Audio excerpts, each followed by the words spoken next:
Bonsoir, nous sommes le mardi 26 janvier. Merci de nous retrouver pour cette nouvelle édition du 7-8, le journal, comme chaque jour, votre actualité locale, entourée de nos invités, mais également des journalistes de la rédaction. Tout de suite, les titres de cette édition. Grève des taxis de la fonction publique, les différents syndicats ont appelé à un mouvement de grève de grande ampleur aujourd'hui. Autoroutes bloquées, établissements scolaires fermés et administration ralentie. Retour sur un mardi noir dans les Yvelines et en Île-de-France. L'islam passé est présent au cœur du débat. Hier soir à Trappes, le collectif Parole à cœur ouvert organisait une rencontre autour de ce thème avec Rachid Benzine, un islamologue et anthropologue des religions. Nous parlerons de cette rencontre avec nos invités de ce soir. Et enfin, quels sont les gestes d'urgence en cas d'attentat? Comment prévenir les secours efficacement et sauver peut-être des vies? Pour répondre à ces demandes, la préfecture des Yvelines organise des sections gratuites avec une initiation aux gestes qui sauvent. Et je vous le disais en titre, nous allons parler de la grève. Les chauffeurs de taxi étaient en grève aujourd'hui. Ils protestent contre la concurrence des VTC, véhicules de transport avec chauffeur. Dans les Yvelines, plus de 50% des chauffeurs se sont mobilisés pour bloquer les routes du département aux abords de Paris. Un reportage signé Mickaël Elmidoro et Patrick Jacques de Dixmude. 6h15, quartier de l'Épidore à Saint-Cyr-l'École. Les chauffeurs de taxi du sud des Yvelines se réunissent pour préparer la manifestation de la matinée. Les conducteurs protestent contre la concurrence des VTC, véhicules de transport avec chauffeur. Dans le département, il y en a vraiment ras-le-bol. On est tout comme Paris. Les fédérations, toutes les fédérations nationales, on est tous d'accord pour dire que c'est bon, quoi. Maintenant, ça suffit. Les textes ne sont pas respectés. Nos licences, on les a payées. On a payé des impôts dessus. Donc aujourd'hui, on n'a vraiment plus rien à perdre. Il faut vraiment qu'on défende notre profession. Les chauffeurs yvelinois ont ensuite entamé un blocage partiel à la jonction des autoroutes A12, A13 au niveau du triangle de Rocancourt dès 8h. Je comprends la gêne qu'on occasionne. Donc nous, ce qu'on essaye aussi, c'est pas forcément de les gêner, c'est de montrer aussi qu'on est capable de se mobiliser. On a déjà annoncé quand même qu'on allait faire grève déjà depuis un certain nombre de temps. Donc en fait, c'est aussi aux personnes de prendre leurs dispositions. Je respecte le travail de chacun, voilà, donc on prend notre mal en patience et c'est tout. Ils font ce qu'ils veulent de toute manière. L'inconvénient, c'est qu'ils nous bloquent, quoi. Je fais beaucoup de kilomètres, donc si je dois m'énerver tous les jours, je vais faire une attaque cardiaque, alors essayons d'être zen.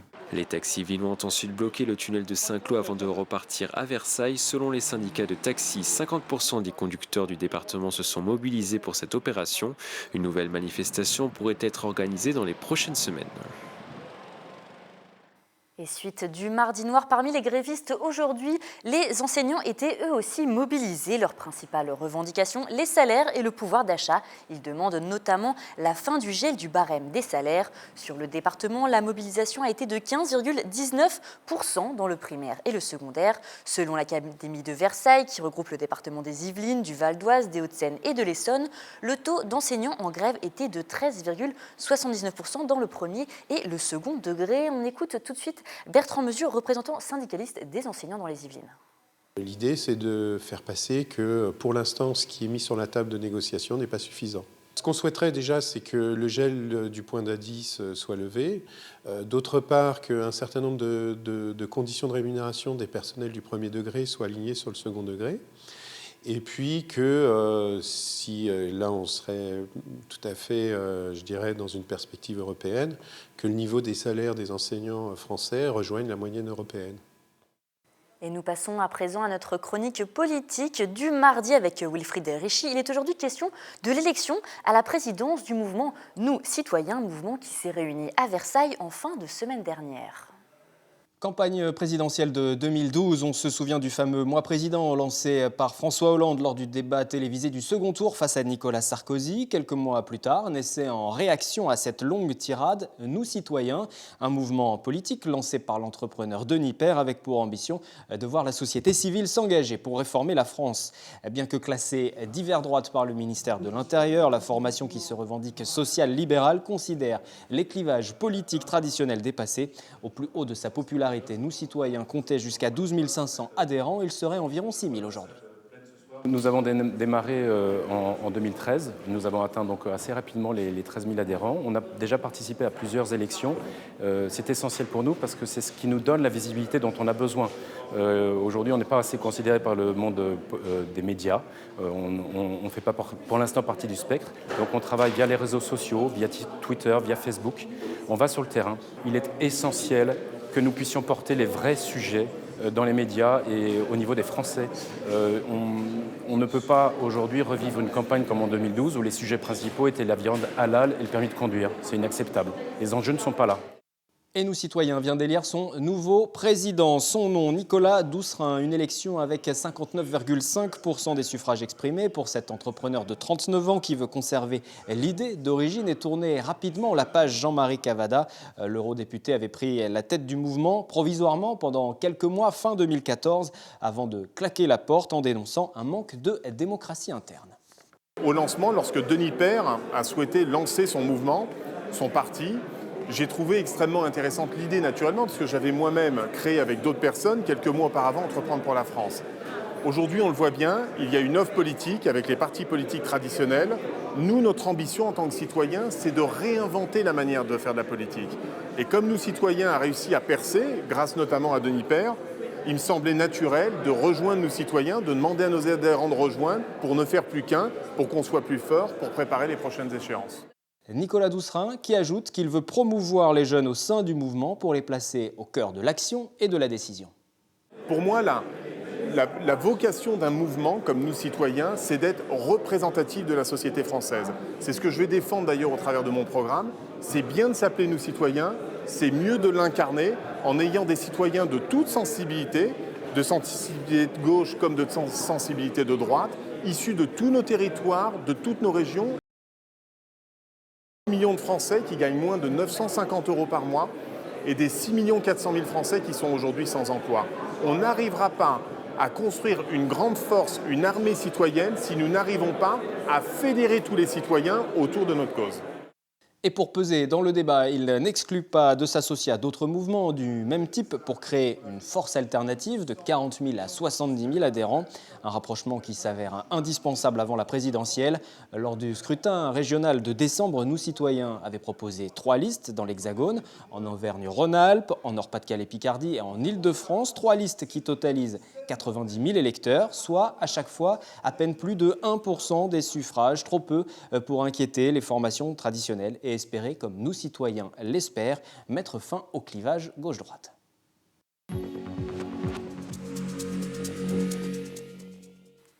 Éducation, à présent, le baccalauréat, c'est à la fin du mois de juin, mais pour les futurs bacheliers, il est déjà temps de s'occuper des admissions post-baccalauréat. Pour cela, une des étapes obligatoires, c'est le portail Internet APB. Mais d'année en année, les procédures d'admission changent un petit peu parfois, et c'est un processus à toutefois ne pas négliger. Petit rappel, regardez.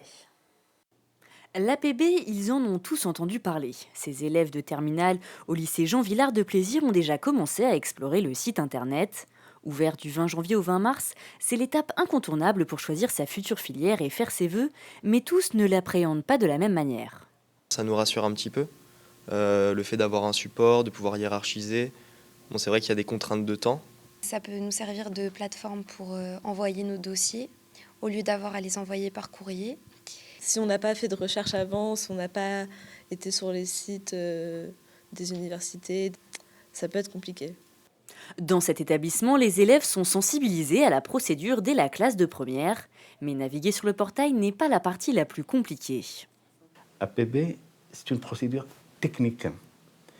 Ce que je veux dire par là, ce n'est pas le nœud de l'orientation. APB, il me dit comment faire, mais il ne me dit pas quoi faire. Pour faciliter le choix des futurs bacheliers, les admissions post-bac ont évolué cette année. Les vœux ont été simplifiés et sont passés de 36 à 24. Dès à présent, la filière est prioritaire sur l'établissement pour qu'aucun élève ne se retrouve sans formation. Les grands changements sont on oblige les élèves à formuler certains vœux pour optimiser l'admission en licence, puisqu'il y a des filières qui sont en tension et donc permettre à chaque élève de trouver une place à l'université. Pour ceux qui aspirent à rentrer en classe préparatoire, école de commerce ou autre filière en alternance, les démarches sont là un peu plus compliquées. Il faut commencer à s'y intéresser bien avant le processus d'admission post-baccalauréat. Après, vous avez aussi toutes les filières où il y a des concours d'entrée. Les écoles d'ingénieurs, les écoles de commerce. Donc là, il faut effectivement avoir réfléchi avant, voir vers quel concours on se dirige. Ce concours donne accès à quelles écoles. Enfin, voilà, toute cette démarche-là ne se fait pas forcément en une fois, en un mois. Ça peut prendre du temps. Aucune raison de s'alarmer, il n'est pas encore trop tard, mais 3 dates clés sont à garder en tête. Les élèves ont jusqu'au 20 mars pour formuler leur choix, jusqu'au 31 mai pour les classer. Les décisions finales pour les vœux seront rendues le 24 juin. Et nous recevons ce soir en plateau Marie-Laure Segal et Jean-François Crétel. Bonsoir à vous deux. Vous faites partie du collectif Parole à cœur ouvert qui a organisé hier un débat rencontre à Trappes. Alors depuis les attentats du 13 novembre dernier, la religion musulmane peut être l'objet de nombreux amalgames. Pour répondre aux différentes interrogations de chacun, votre collectif a donc décidé d'organiser dans la salle Jean-Baptiste Clément à Trappes une rencontre avec l'islamologue Rachid Benzid. Nous en reparlerons dans quelques instants, mais avant je vous propose de regarder ce reportage de Sephora Namani et William L. Et donc quand vous êtes dans la certitude en disant le prophète il a fait ceci, il était avec ça, voilà ce qui nous est narré, etc., tout ça relève de la reconstruction. Tous les événements historiques, de la révélation du prophète en 610 à sa mort en 632, sont racontés par la tradition musulmane à Bagdad 150 ans plus tard. Il ne s'agit plus de la même société ni des mêmes représentations. Pour Rachid Benzim, il n'y a pas d'islam en général, seulement un islam particulier, à un temps donné, dans un lieu avec un groupe humain. L'islam est d'abord ce qu'en font les gens. Et c'est très important, l'islam ce sont des textes à travers une histoire, à travers des interprétations, et puis les gens puisent dans ces textes-là des éléments pour leur idéologie. Et moi, mon travail, c'est d'essayer de ramener un savoir, une méthodologie, pour essayer de s'inscrire véritablement dans l'histoire. Périodiser les 15 siècles qui séparent l'islam d'aujourd'hui à ses fondements était l'enjeu de la rencontre de lundi 25 janvier organisée à Trappes par le collectif Parole à cœur ouvert. Une volonté de redéfinir certaines notions comme le djihad et détruire certaines fausses représentations de l'islam. Les drames qui se sont produits en France ont ébranlé tout le monde. On a besoin de se revoir, de réfléchir, de discuter à tout ça pour réfléchir à un avenir plus serein, plus agréable. Moi, en fait, je suis venue parce que j'étais vraiment intéressée par l'histoire de l'islam. Par exemple, moi, je suis musulmane, mais peut-être que j'en connais pas beaucoup sur ma religion. Du coup, je suis venue ici pour apprendre et pour écouter surtout. Déjà, ça fait plaisir de voir tout ce monde-là et des gens qui sont pas de la même religion que nous. Ça fait trop plaisir. Une approche historique pour répondre aux interrogations de chacun après les attentats du 13 novembre dernier, créer du dialogue et préserver le vivre ensemble. D'autres rencontres-débats seront prochainement organisées par le collectif Parole à cœur ouvert. Alors tout d'abord, il faut rappeler que vous êtes un collectif qui est non religieux. Je voudrais que vous, d'ailleurs, nous reprécisiez un petit peu les missions du collectif Parole à cœur ouvert. En fait, si on fait un historique, on pourrait remonter assez loin, mais on va se contenter du lendemain des attentats de janvier, où on s'est rendu compte que les communautés, d'une manière générale, dans notre société, se repliaient chacune sur elles-mêmes. Et donc, on a souhaité justement pouvoir se réunir, que l'on soit issu de confessions religieuses, que l'on soit de Trappes ou d'ailleurs, que l'on soit athée ou agnostique. À la limite, ce qui compte, c'est qu'on ait envie d'entendre une parole qui n'est pas forcément une parole avec laquelle on est tout de suite d'accord, pour apprendre à se comprendre avant de juger. Et on a beaucoup à faire à ce niveau-là, parce que de plus en plus, quand on parle de gens qui pensent différemment de nous, on fait des amalgames. Alors Jean-François Crétel, ce débat rencontre a une petite histoire, si on peut dire, parce qu'il a mis du temps à se mettre en place. Il y a eu différents petits problèmes, si on peut dire ainsi. Comme dit Marie-Laure, que vous dites, et tout le monde a vécu les événements, on a tous tremblé, on a tous eu notre pays qui a souffert. Donc les autorités, on voit tout ce qui se passe, on fait qu'on a dû le reporter. Bon, on ne va pas rentrer dans les polémiques, les détails, mais bon, il y a eu ça. Mais moi, j'aimerais bien aussi, avec Marie-Laure, dire aussi qu'il y a vraiment ce vivre ensemble. parler de minorités. Moi, bon, je suis protestant, Église adventiste du 7e jour, donc les minorités, je connais. Et quand on est dans une minorité, il y a toujours ce côté où on le regarde un peu bizarrement, mais après, en le côtoyant, on s'aperçoit que « Ah, mais tiens, je peux vivre avec lui ». Et j'aime bien, parfois, je fais des formations de santé, de raconter des histoires. Il y a une petite histoire comme ça où, pendant la guerre, on vient chercher le noir à côté, le jaune, le rouge, l'handicapé. Et puis la personne, elle ne bouge pas, ce n'est pas mon problème. Et puis quand elle vient la chercher, il n'y a plus personne pour la défendre. Donc tout ça pour dire qu'on peut apprendre à vivre avec les autres. Alors, il y a parfois des bizarreries, il faut les supporter, je suis d'accord. J'ai vécu avec des communautés, j'ai eu un oncle algérien, donc on a tous, même quand des frères et des sœurs, donc apprendre à frictionner, à se côtoyer. Et puis après, on découvre, mais on peut vivre les uns avec les autres avec ça. C'est à supporter, il y a des choses qui nous font plaisir. On l'a vu dans le reportage, la rencontre a eu beaucoup de succès, parce que la salle était comble. Ouais, Quelles ont été un peu les impressions des gens que vous avez pu rencontrer? Qu'est-ce qu'ils vous ont dit? Qu'est-ce qu'ils en ont retiré justement de cette intervention? Je pense que les gens qu'on a rencontrés, d'abord on était quand même très contents parce que c'est notre premier débat et on a eu près de 400 personnes. Donc pour nous, c'est une vraie réussite. Bon, on peut regretter qu'il n'y ait peut-être pas eu suffisamment de contradicteurs, sachant que les contradicteurs sur des questions comme ça sont souvent assez dogmatiques ou assez tranchants, et que, hélas, ils n'étaient pas là. Il y a 15 ans, quand on organisait déjà des débats, puisqu'il y avait un collectif qui existait déjà, dont je faisais partie, qui s'appelait à l'époque Croyance et laïcité.